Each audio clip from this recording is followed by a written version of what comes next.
When you look at the Chargers offense, there's many things that you expect. With a quarterback like Justin Herbert and a group of guys from wide receivers to running backs, there's so much talent within this group that you would expect some pretty consistent scoring, an ability to move the ball down the field. But so far this year, we certainly have not seen any of that. This team has been below average in scoring. They haven't been able to move the ball very consistently, even against the worst teams in the league. So the question that we've kind of all been asking year round is, what's going wrong with this Chargers offense? And I know it's easy, and I'm going to do it myself here at the end of this video and pointing fingers at Joe Lombardi, but I don't think that's the only thing. Yes, there is coaching issues involved, and that's certainly going to be a big portion of this video. But in this video, I will also want to talk about stats.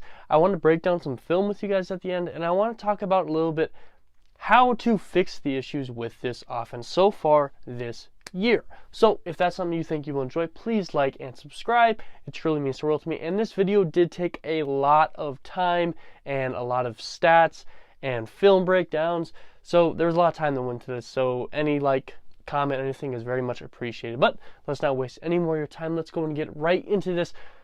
What is going wrong with this Chargers offense? I mean, especially this past week against the San Francisco 49ers. They almost looked worse than ever, which was very surprising, especially after that first possession of the game. The Chargers offense last year was top 10 in the entire league. And this offense did nothing but get better this year on paper. Now, as we're going to talk about here in a second, injuries do play a role. But when you look on paper at this team, there is a lot of things that this team got better at. Offensive line definitely got a lot better. RB room got better, and the wide receiver room got better due to development of the players, and tight end room got better. And Herbert, as the quarterback, got better from playing longer and learning more. This team pretty much all across the board got better, but somehow got worse in all other categories. So first, let's talk about the stats. Now, stats aren't everything, but it is a very good place to start. So scroll on down right here.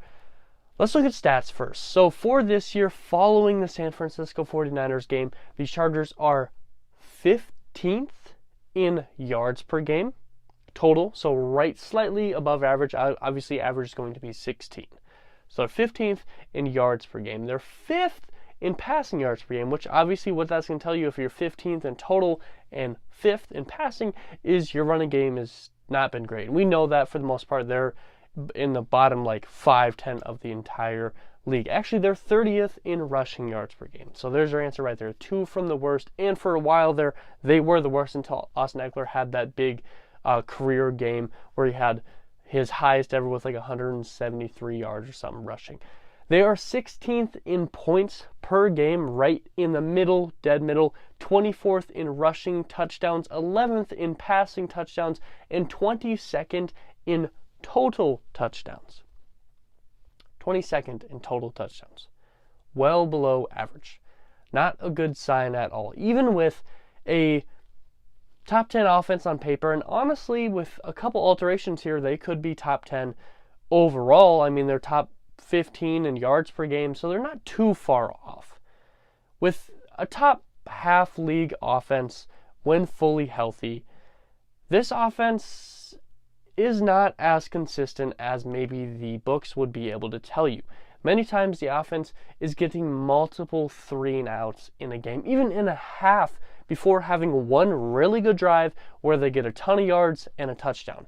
And what that looks like when you look at the end of the game is, in the first half, they had 180 yards. That's pretty good. That's honestly really good. But in all reality, you had 120 of those in 2 drives, and the remaining 60 were through a ton of failed drives. A lot of times, or you look at the end of the game and you're like, they had 380 total yards, and 250 of those came in the second quarter, where they just blew up, and then the entire rest of the game it was 3-and-outs, get a couple yards here, a couple yards there, and then they're out. This offense has been super inconsistent, but if you looked at the end of the games or something, you're like, that was a good game, and that was a bad game, when really it was this good quarter, and the rest of the game was still a bad game. So they still have had a lot of struggles. Not only that, but with slightly above average yards per game. The fact that they sit at 22nd in total touchdowns when they're in the top half of the league in yards is showing you that they're getting these yards. They're driving down the field, but they're not able to finish when they're in the red zone, when they're within 10 yards, when they're on the other side of the field. They're not able to finish. So they get all these yards, but they just don't know how to get the ball into the end zone. So you have some more issues there. What's going on there? You're not having good play calls? Are players not performing? What's going on there? There's a lot of questions that may arise when you look at stats primarily. So, as we all know, stats aren't everything. So let's take a little bit more of a look in depth. Let's ask some more questions, answer some of those questions, and then hopefully move on to some film here at the end of the video. So, first, let's mention injuries certainly have a major role in how well this offense has been doing. When you look at it on paper, this offense has been great, but this offense has been missing a lot of players. Keenan Allen has had a hamstring injury and has barely played one full game through the entire 9 weeks. Now, he is returning to practice today. Incredible news, but based on what we've seen, he'll play 2 quarters, get injured, and be out the next week. So, not a great sign. We also saw Mike Williams go down with an injury a couple weeks back, high ankle sprain. He's been out about 3 weeks, which has even more limited this wide receiving group. Jalen Guyton tore his ACL, I do believe, and he was your speed guy. So the second he got injured, your speed on that offense was completely removed, and you lost a huge portion of that. Now, Guyton wasn't amazing, but he had the speed that this team needed to give Herbert an option downfield and open up the offense a little bit more up front, because you have to give people room, like push down towards Guyton so that he's not wide open down the field. He was out the entirety of the season. Quarterback Justin Herbert had a rib injury in week 2 that has lingered for quite some time and has led to, some discomfort in throwing. Maybe he's not able to run the ball as much. You're not able to do quarterback sneaks in positions where he could easily get it because you're worried about his injuries. And most recently, he missed a couple plays due to concussion protocol. Now, thankfully, there wasn't a concussion, but Herbert has been beat up pretty well himself. RB room, for the most part, has been pretty solid and pretty healthy other than Joshua Kelly. RB2, in all honesty, this year, he's looked very, very good, but he had an injury now. He's missed, I want to say, like 4 or so games. Tight end room, Gerald Everett just went out with an injury. We're not sure how long he's going to be out. I don't think we've had an update yet. Don Parham has played like 2 games. He's tight end 2, and he's pretty solid when he's out in the field. Gerald Everett is like the center of this offense since Keenan and Mike has been out, and now he's gone. So that's a big worry. And then lastly, well, it shouldn't be lastly because it's just as vital as any other position, if not more vital, the offensive line. This offensive line somehow has still been top 10, if not the number 1 offense in the entire league, especially for limiting sacks. Now, a lot of that does come due to Herbert being able to escape the pocket and create space for himself. But this offense has been beat up. Imagine if this offense was at full strength. Rashawn Slater was, I don't know what week it was, like 3 or 4 out for the entire season due to an injury. He was just an all-pro, Pro Bowler last year, incredible talent, and looking like he was going to become one of the best tackles in the entire league, and now he misses the entire year. Corey Linsley has missed quite a few games here, and he, again, is a Pro Bowl center, one of the best in the entire league. Trey Pipkins has stepped up incredibly this year, looked very good this year at the right tackle position, and has now missed multiple games where you've slid in Storm Norton, who did not do good at all, and Forrest Serrell, I think, was the one that stepped in this last week. He did pretty solid, but Trey Pipkins still would have been better if he was in there. Now, yes, you've had some pretty solid people step in. Jameer Sawyer has done an incredible job where Slater was, but he's not Slater. He's not Rashawn Slater. So injuries all over this offense has certainly had a dramatic impact on how good this offense can be, but the sad thing is that's not enough. It's not enough to say, yeah, the injuries are the reason why this team isn't being enough, because when you watch the film and when you pay attention to what's going on, there's a lot more left to it. Now, first, after we talk about those injuries, let's start talking about some of the actual film and what we see when we're watching and some of the play calling issues. First, let's start with my favorite of them all, overlapping routes. So yes, routes are going to overlap at times. When you're running downfield, maybe you have a crossing route where you go like this. That's fine. What I'm referring to is when routes, you have an out route and you have a short slant route and they end at the same position and both your players just stop there. And now you have two players stay on the same spot.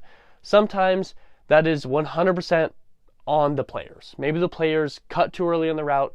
Maybe the players don't realize what the route is. They thought it was the wrong play, something like that. So yes, it can be on the players, but there is a large percentage of the time that it seems like the coaches who are managing these plays are putting these players in positions where they're almost useless. Now, I'm not sure if we're going to have the film popping up right now or separately at the end of the video, and I'll break it down further. I'm not quite sure, but there's plenty of times where I'm seeing like we're going to have a motion man and it's like Keenan Allen, motion man's across, and then we have like a play action where Austin Eckler goes behind him as well. So if you just if you decide you want to throw it to Eckler, now you got a blocker in Keenan or something. But now they both just stop in the flats and they stand there because the play action goes this way. And Herbert doesn't even look at them. Now you just got two guys stand there. One guy can cover them.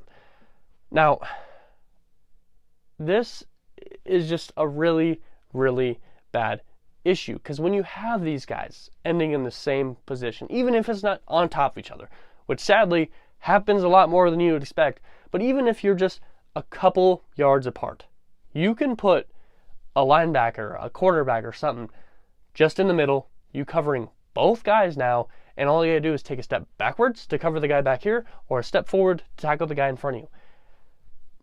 That's just bad play calling, because now you have one guy covering two guys, which means you can move an extra guy to cover the remaining guys over here. So, you're supposed to put your players in a position where they can get open, not in a position where two of them can get covered by one guy. Okay? Like, it happens so much, and there's not much to even say about it, because it just happens or it doesn't happen. There's no explanation to it. It's just bad play calling. Now, yes, sometimes the players do it to themselves, but I feel like more than likely it's the coaching. Like when you're having two curl routes and they both come in the same direction, and now they're like a distance of like 2 yards apart, and once again they're two curl routes on like 3rd and 15 and they're like 5 yards away from the first down. That's the topic we'll cover in a second here. Why do you have two guys so close to each other? Just one gripe I have with this offense. Another gripe I have is something that's going to happen all the time, and that's just player mistakes. Now, I mentioned that in the previous thing right there. Sometimes the players are choosing the wrong route. They don't remember the routes, or they're cutting early or late, which is causing implications with the routes. But we're also seeing lots of other mistakes from the players. We have seen many drop passes. Last year, I believe the Chargers were number one in the entire league for drop passes. When you have a quarterback like Justin Herbert, that's something you don't want to see. Whether it's a wide open player and they're focused on trying to get upfield and they look off the pass and they drop it, whether it's a pretty solid pass and they get their hands on it but it's knocked out, or just a brutal, simple pass that they're wide open on, that they volley it in the air and it's intercepted and now it's on Herbert. This wide receiving core, running back core, all these guys, for some reason, continually to drop passes for almost no apparent reason. I mean, not the 49ers game, but the one before that. What was the one before that? Was it the Seahawks? Sorry about that. I don't remember quite yet. You had Gerald Everett dropping a wide open one that could have been for 20 yards. Joshua Palmer dropped an easy one. Austin Eckler dropped an easy one in the flats. There's a lot of situations where there's just random drops for no apparent reason. We're also seeing players give up on plays, whether it be they're blocking and they see the play start going this way, so they stop blocking, and now their guy runs away and ends up getting the tackle downfield. Or whether it's a wide receiver on a route and they finish the route, and now that their route's over, they just stop there, and even if the play's going this way or something and they're covered, instead of trying to go get open and alter their route a little bit like you would do, and Herbert's smart enough to realize what you're doing, they just stand there and they just wait and see if they get the ball. You're just giving up on the play at that point, and that's something that you don't want to see. You should continually try to get open or be available for a block or something. Be continually wanting to get the ball and want to help this team. And you have some undisciplined players, undisciplined teams, however you want to refer to that. Flags are a huge part of the game and something that you're always going to see, but the amount of flags that we're seeing against this Chargers team is a lot. And a lot of times, even if they're not in a high percentage or high volume of flags, they are crucial flags that kill drives or deflate things and just ruin the mojo of the team, the consistency of this team. False starts on 3rd and short, which force a 3rd and medium, 3rd and long. Now you have 3rd and 2, now you're in 3rd and whatever that is, 7. Geez, math is great, especially when you're sick. Now you're on 3rd and 7. You could have had an easy run to the middle, and now you have to pass the ball. False starts.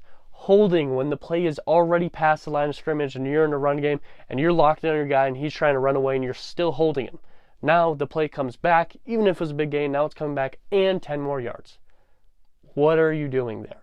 You have wide receivers engaging in blocks before they're supposed to, whether it's like a pre-planned screen and they're expecting the wide receiver to already get the ball, so they're engaging with the cornerback.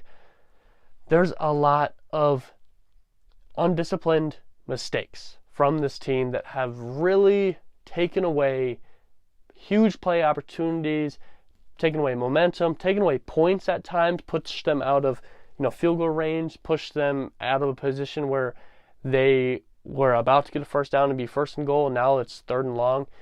Lots of mistakes from flags, from drop passes, from giving up on plays. So, and that's just player-wise. We've talked about coaching a little bit. We've talked about players. We've talked about injuries. Now there's a lot more to it, but that's already 3 major things right there that are enough to slow down a normal offense. But sadly, it's going to keep stacking and piling up. Now, here's where it starts to get a lot worse, especially for Joe Lombardi. I've like 3 more topics here, and pretty much every single one of those is on Joe Lombardi. First thing I want to talk about here is plays being called at bad times. Now, what that means is Lombardi leads the Chargers in offensive play calling, and although he does have good calls at times, just as often he has bad calls. And you would rather have an offense coordinator that 90% of the time is good enough where the players can make it work, and 10% of the time it's just a bad play. Where it feels like Joe Lombardi is 50% the players can do something for me with this play, and 50% this play is guaranteed to fail. That is horrible. There's constantly poorly timed play calls. We're seeing, example, 49ers game. Pretty much every time it was 1st and 10, we're like, oh, here, running back, Isaiah Spiller, Austin Eckler, let's do a inside run directly at Nick Bosa, who is incredible in the run defense. So first off, you're constantly doing it, so it's pretty obvious what you're going to be doing. And then you're running towards the best side every time. I swear I never saw it ran opposite of Nick Bosa. So, and if it's not working, you're still doing it continually. We're seeing screenplays on 3rd and long, and although they do have their place, we're talking like 3rd and 15 over and over and over. 3rd and 13, screenplay. Like, what is this? Like, that's something that you run.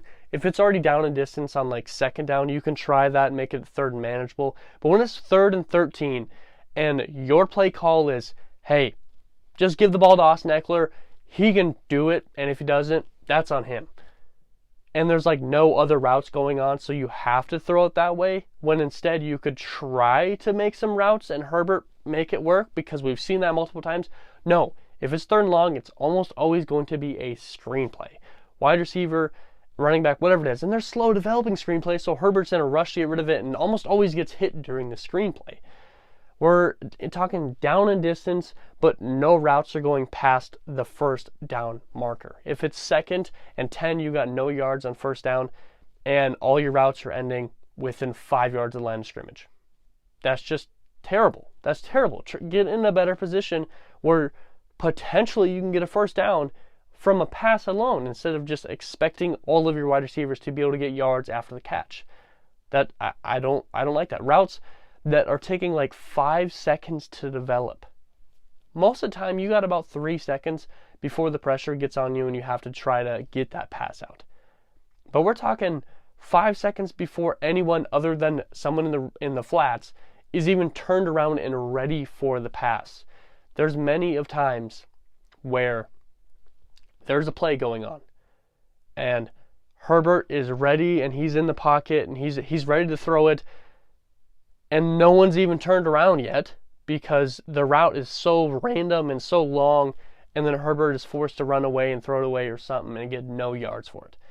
Again, that's on play calling, just not being good at all, calling plays at bad times, calling bad routes, stuff like that. And plays with like only 2 or 3 routes, and one of them is in the flats. So now you have 2 people downfield with, 5, 6 DBs and 1 person in the flats who is going to be easy to cover.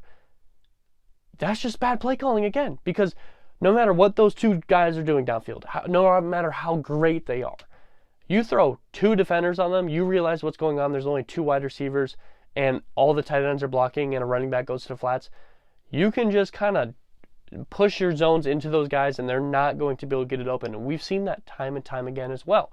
Just consistently poorly timed, poorly called plays. Now, the next thing, which I kind of mentioned before, is the fact that this offense is extremely predictable. In the second half? We just kept it simple. We literally just ran one call. I feel like the entire second half. When we got to third down, we would dial it up with some pressures. But and you can do that because the offense is so predictable that you don't have to throw in these random things, because if you just fill a couple gaps, the offense has nowhere to go because you're calling the same types of stuff all the time.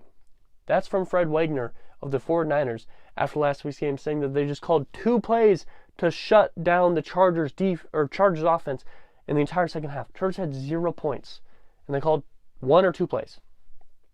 That's brutal.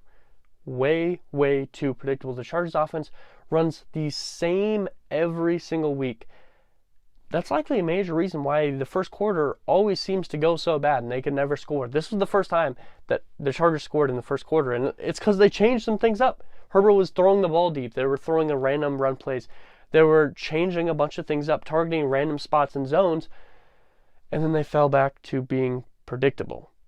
Time and time again, the Chargers have the ball. What are they doing? They're going to run it. They're going to run a couple curl routes here, and then they're going to run a couple slants with the screenplay. It's just deciding what order. And all you got to do is, the running back's kind of being slow, and now, wow, I have a free rush all of a sudden to the quarterback. Oh, that's probably a screenplay. Oh, these guys look like they're about to run full speed streak down the field. Well, they don't even do that in their playbook, so this is probably going to be a curl route. It's so predictable. If it's second and semi-long, 6 yards, 7 yards, it's probably going to be a play action, and you fake it to Austin Eckler. He looks like he's going to go get a bunch of yards, but you already filled the gap there because, again, that's predictable. And now you're running a play action, and it's like the same type of play action where it goes like this, and then you have one guy come across like this. Same plays. You can tell what play is going to be run just by the down. Early game, it's always a bunch of slow, short passes trying to go get comfortable and get momentum. So you're just running curl routes and slant routes nonstop. You're trying to get comfortable and get some, I'm good, I can do this. And you run the same type of plays every single time in the first quarter, and you don't get any momentum and feeling good about yourself because the defense knows what you're going to do. So you can't get comfortable with those easy passes that you set up for the first quarter. Once the Chargers get the lead, they become this slow offense that's methodical and becomes super conservative once they get the lead, no matter what quarter it is, which makes them even more predictable because, they're going to be running even more short passes and running the ball even more because they want to burn the clock as much as possible. But because they're being conservative and they're not taking shots downfield, now you can load the box up, and now how are the Chargers going to run it? The box loaded. And if you're running short passes and the box is loaded, there's guys close enough to where those short routes are ending that they can just tackle them very quickly. Predictable offenses are going to put you in a position where you're going to consistently lose games or not be able to score. And if a play does work, then you're going to see that same play like 8, 9 more times that game. Maybe not that many times, but which means once you see let's be honest, once you see a play once, you can probably figure it out when it occurs again. But the Chargers, a play worked, they run it again. But it didn't work the second time, but it worked the first time, so we run it again. Oh, it didn't work the third time, but it worked the first time. Run it again. It just baffles me. And this offense is just so predictable that it's laughable. Like, you could throw some college players out there with a really good defensive coordinator that told them, hey, these are the only plays you're going to run, and put them in a position to make the plays, and they're going to be able to make the plays just because you can get guys in the gaps to shut down the Chargers offense, and that's going to be enough because they do the same stuff all the time. And this comes down to Joe Lombardi not changing anything. Speaking of, not changing anything,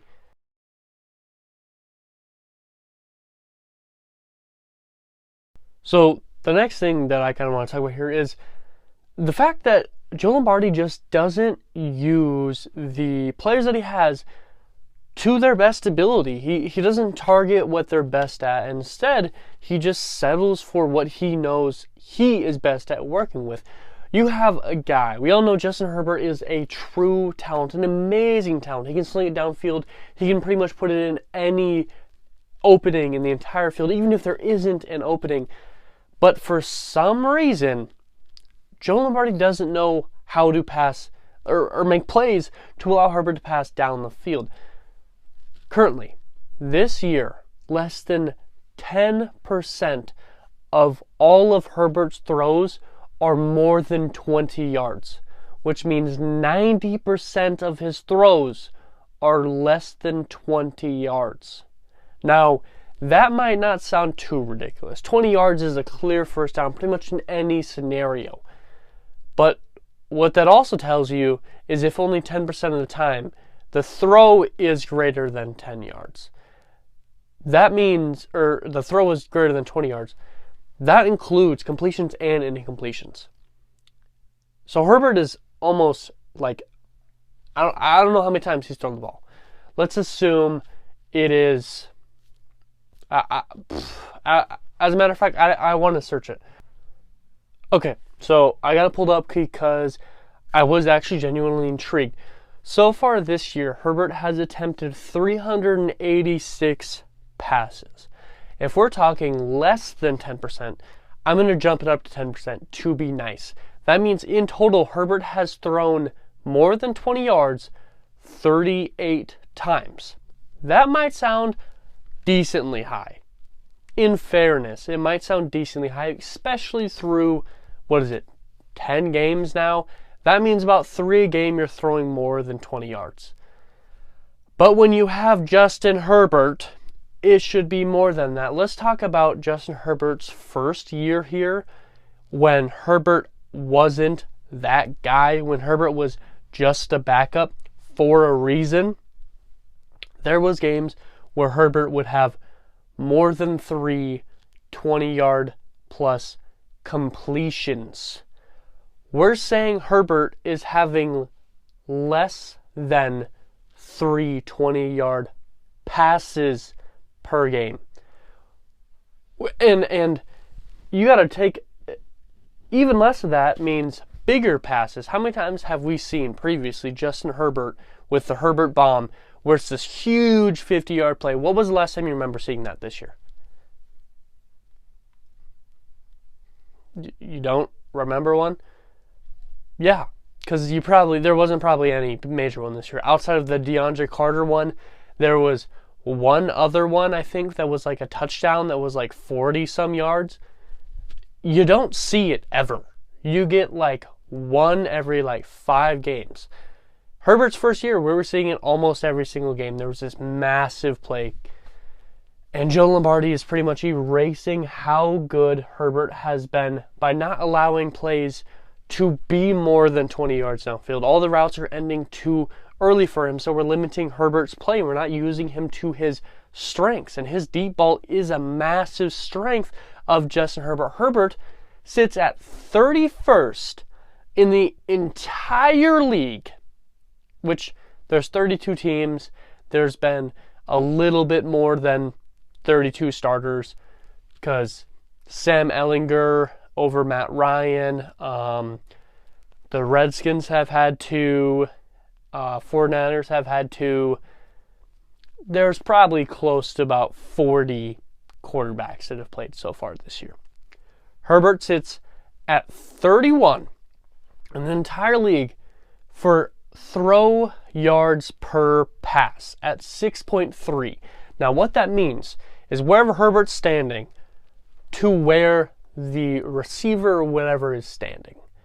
Not how many yards you're gaining, nothing like that. It doesn't matter if it's vertical yards or horizontal yards. He could not gain a single yard on the pass and throw it 6 yards horizontally to his left. And that would be counted in this stat. So, he averages 6.3 total yards. Average. Not downfield. That's a terrible, terrible number. Now, if you include the fact that Herbert, when you drop back, you're already dropping back like 2 or 3 yards. And now, unless you're throwing directly straight in front of you, when you turn slightly and you throw it, you're adding distance. So you're adding maybe another yard or 2. So realistically, Herbert is averaging somewhere around about like 3 yards per pass. This isn't completions, because if you look on Herbert's stats on completion, yards per completion, it looks a lot better. But when you look at yards per pass, like to where it would have ended if it reached the receiver that was targeted. Because, yeah, it's really complicated. Stats are really complicated. 6.3 yards per continual yards per attempt is horrendous, especially for a talent like Justin Herbert. And that's kind of where we're seeing Joe Lombardi isn't using guys to their potential. He's using them to what he has found good winning ability in. Drew Brees. What did Drew Brees do, and what was he really good at? Short yardage. Finding yards, allowing players like Alvin Kamara to gain yards, Michael Thomas, and simple things. Michael Thomas, remember Michael Thomas, everyone used to call him, I'm pretty sure it was Michael Thomas, used to call him Slant Boy. Because all he did was run slants. Because that's what the offense did, was run slants. And Drew Brees threw 3 or 4 yards downfield, and Michael Thomas, running a slant, caught it and gained yards after catch. This offense isn't built for that. I don't think there's many people on this roster as fast as Michael Thomas. And Michael Thomas isn't incredibly fast. Drew Brees' arm compared to Justin Herbert's arm, Drew Brees is a lot weaker. And I'm a Chargers fan, so I obviously enjoy Drew Brees because he was drafted by the Chargers. This isn't a Drew Brees offense. This is a Justin Herbert offense. Make some alterations. Austin Eckler, another player right here that's not being used to their ability, can be a top-level running back. And early this year, Joe couldn't figure out how to use him at all. Austin Eckler had through 3 games, had 0 touchdowns. Last year he had 20. It took 4 games for Joe Lombardi to figure out how to use Austin Eckler again after having him last year. Now, yes, he had 3 touchdowns in week 4. And he's been pretty great, honestly, for being honest, since week 4. Currently, dang, I'm not seeing it. Sorry about that, but currently he's probably sitting around 10 or so, somewhere in that range. I want to say 10, actually. I want to say it's like 6 and 4. So he is close to on pace to hit 20 by the end of the year. But for 3 games, Joe Lombardi didn't even know how to use him. And it doesn't even end just in the scoring side of things. We all know Eckler is an extremely strong dude and he can carry people on his back, but we also all realize that Austin Eckler's greatest ability is outside of the tackles, in open space, churning out those yards when people are on top of him in open space, juking people, just outrunning people and finding holes in the defense outside of the tackles. That's Austin Eckler's greatest part about his entire game. But nearly 40% of all running plays for the whole team, but this is obviously going to include Austin Eckler, who is your primary back, 40% of rushing downs are going behind or directly beside the center. Now, if you don't know how all this stuff kind of works, because, you might have played football, you might have been great at football, but there's a lot of things that you might not know. And there's a lot of people out there that maybe never played football and might know more than you of how the game kind of works. That's just kind of how things worked. For an offensive line, and I'm not going to walk you through all these numbers and stuff. Left's normally odd, right's normally even, if I do remember correctly. Hopefully I am, otherwise I look dumb. You're going to have numbers in the gaps. Like, it's not like number 1 is the center, number 2, and no. You're going to have like number 1 is on the right side of the center, 2 is on the right side of the center, and 1, or however alterations, because I've seen coaches call it different things, but for the most part, that's kind of what you call it. Maybe it's a 0 instead of the 2 here, however you might want to run it, or 0 right, whatever, you get the gist of it.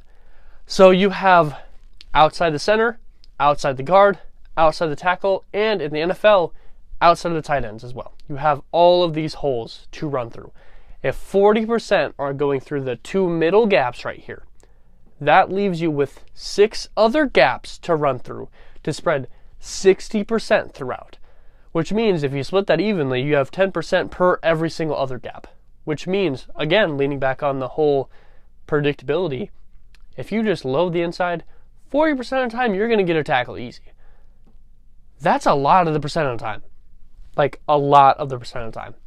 Now, if you're splitting 10% throughout the rest, and Austin Ekeler's best areas are on the outside, whether it's outside of tackle, outside of whatever it may be.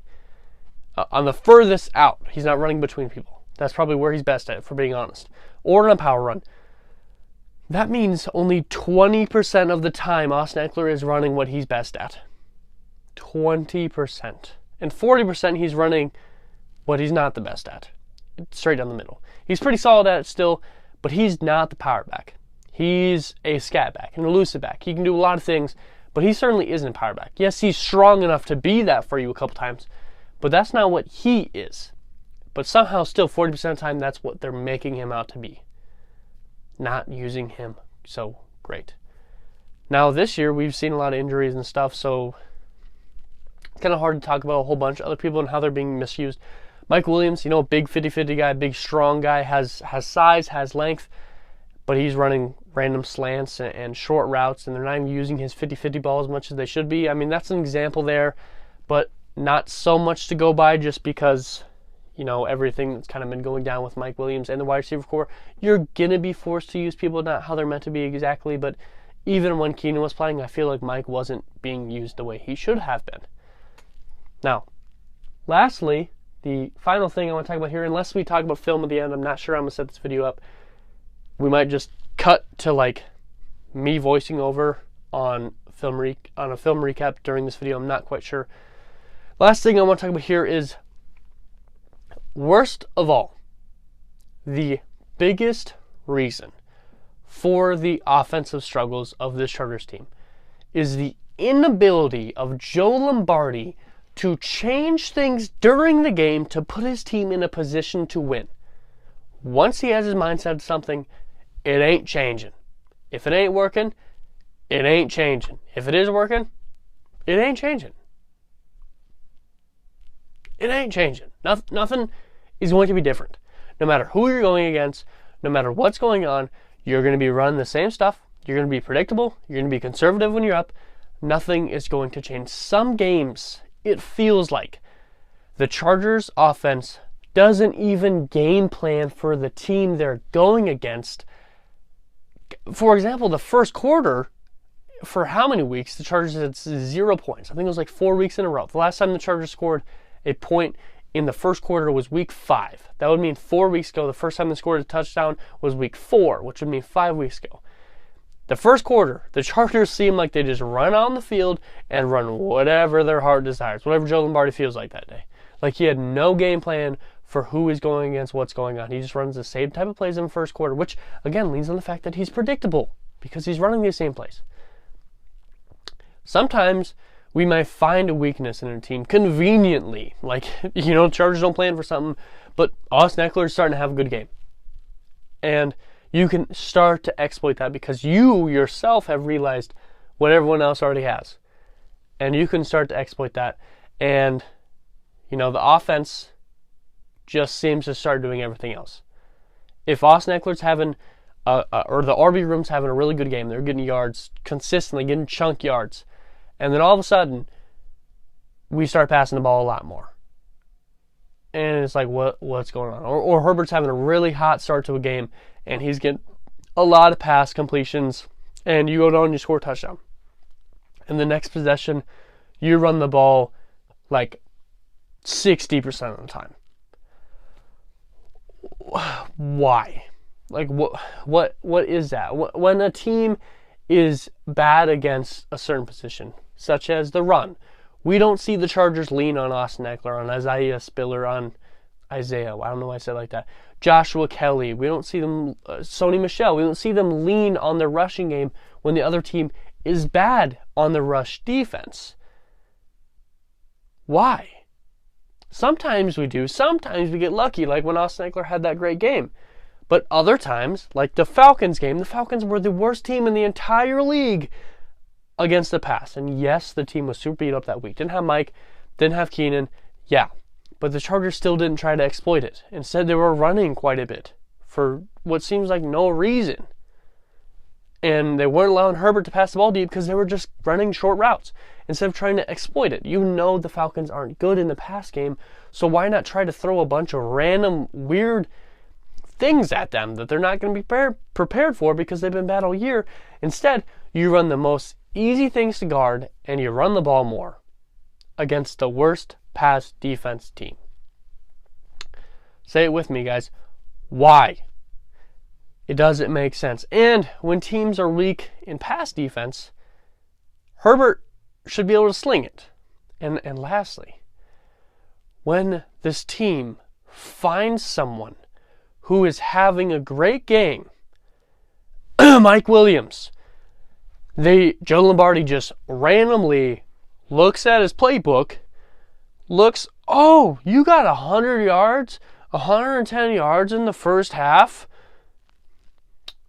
Here's my eraser, and he erases their name from the playbook, and they don't get any plays called towards them the entire second half. Why? That's the end of all the on paper stuff. But quick. I mean, this whole video has almost been a rant, but quick rant here. Before we talk about what does this team need to do to fix things.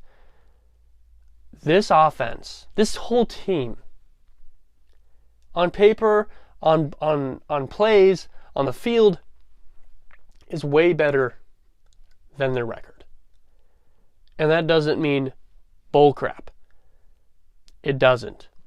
If I told you, hey, this Chargers team is good enough to only have 2 losses right now, be afraid of them in the Super Bowl, you ain't believing it because they haven't been on the field. They're 5-4.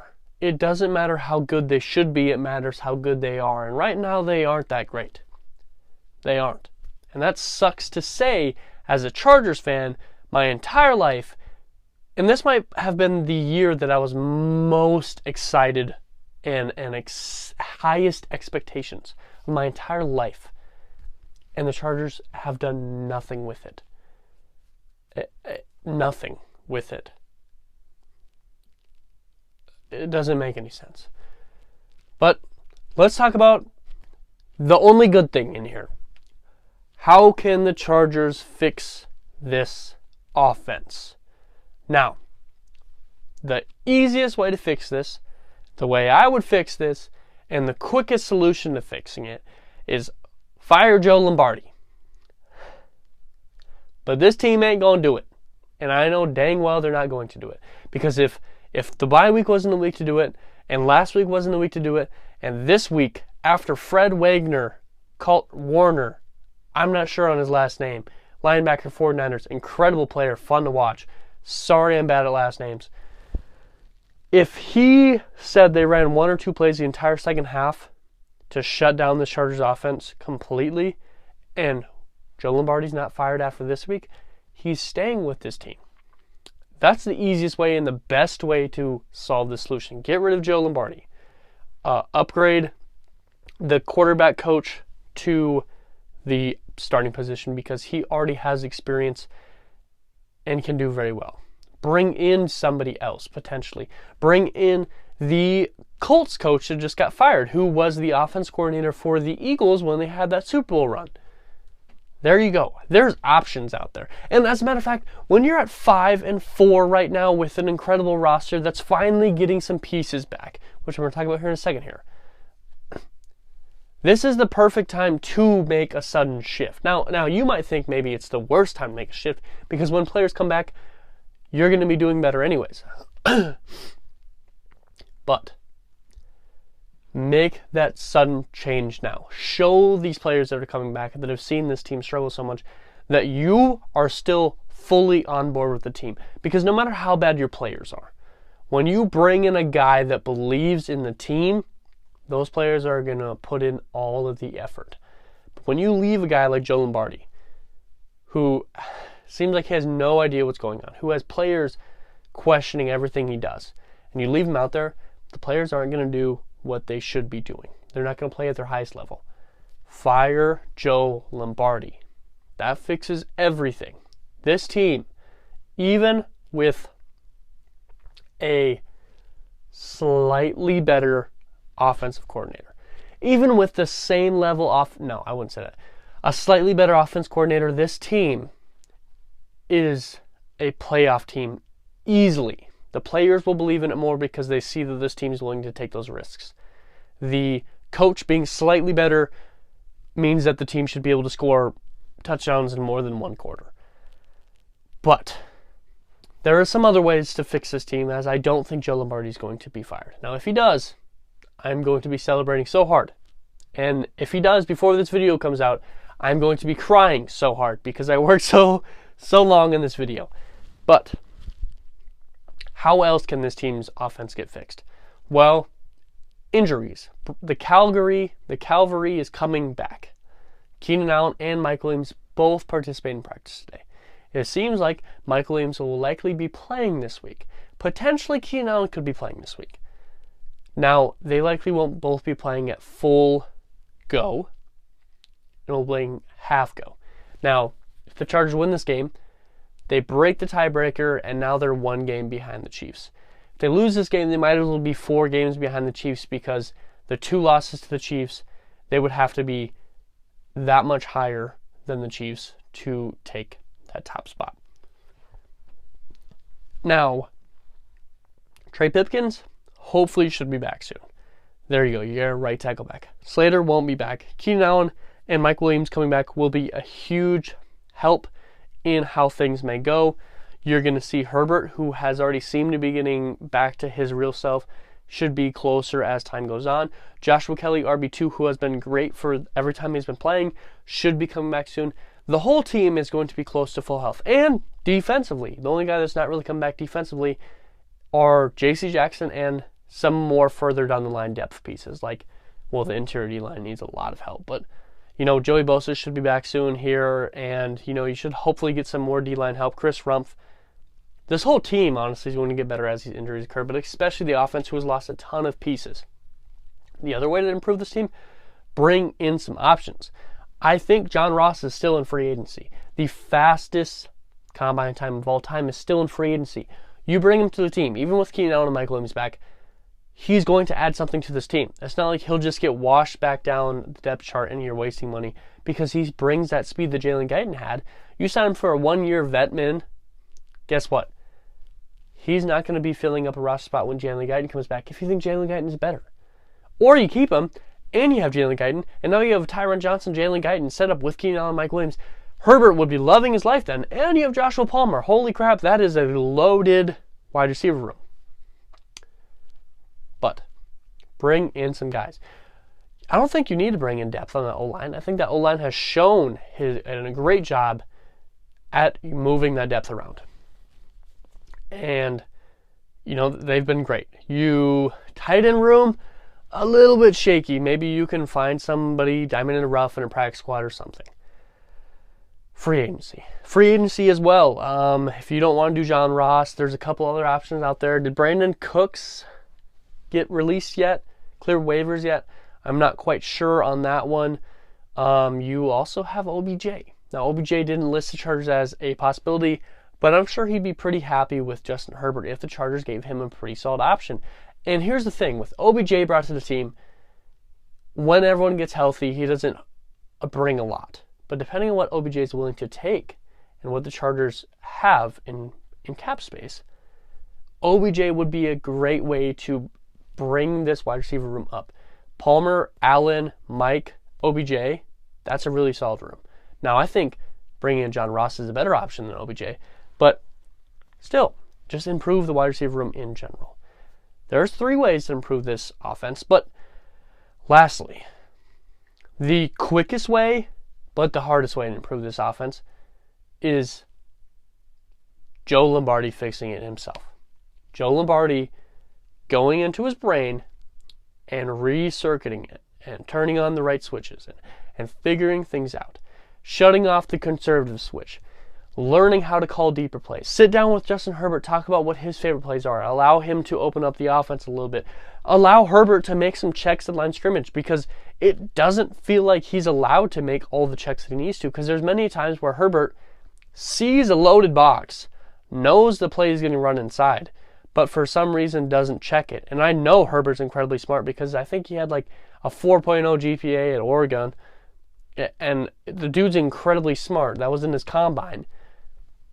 So I think he would realize if they're running inside and the box is loaded to change the play, but I feel like he doesn't have the opportunity to. Sit down with Herbert, talk about his favorite plays, talk about his favorite players, how to incorporate his favorite plays and his favorite players, open up the offense a little bit, allow some farther passes down the field, open things up a lot. Allow him to be himself. Stop with all these short passes. Allow Austin Eckler to run outside. Use players to what they're best at, and don't be conservative. And study film for what team you're going up against. I think that's the best ways to fix this offense. The 4 best ways. And I think 3 of those go together pretty well. Which 3? That's your choice. Looks like Coach Staley just had a interview. Hopefully Joe Lombardi got fired. I bet he didn't, though. 3 of those things can go together. Getting injuries back, picking up John Ross or whomever else. I think it's John Ross. I really hope, because I said his name like 4 times. And firing Joe or fixing Joe. 3 of those things together would be a great way. This team can still be a great team, be a winning the division team. They just got to figure some things out. But what do you guys think? I know this video was insanely long. If you made it to the end, thank you so much. Please have a conversation, an intellectual conversation with me down below. I would love to.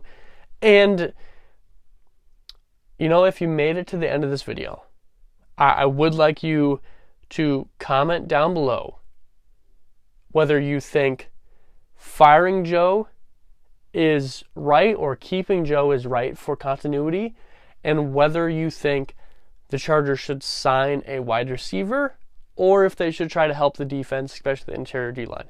Please comment both of those answers to all those questions down below, not only so that I know that you made it this far, but also just because I can build on that and potentially make another video out of that for you guys.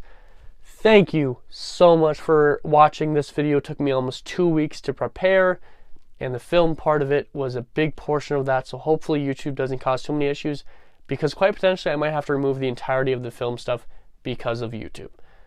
But if you enjoyed the content, please like and subscribe. And as always, I hope it taught some today, because there was a whole lot of information here. I hope it made you smile, hope it made you laugh. And hopefully this team can do the same for you very soon.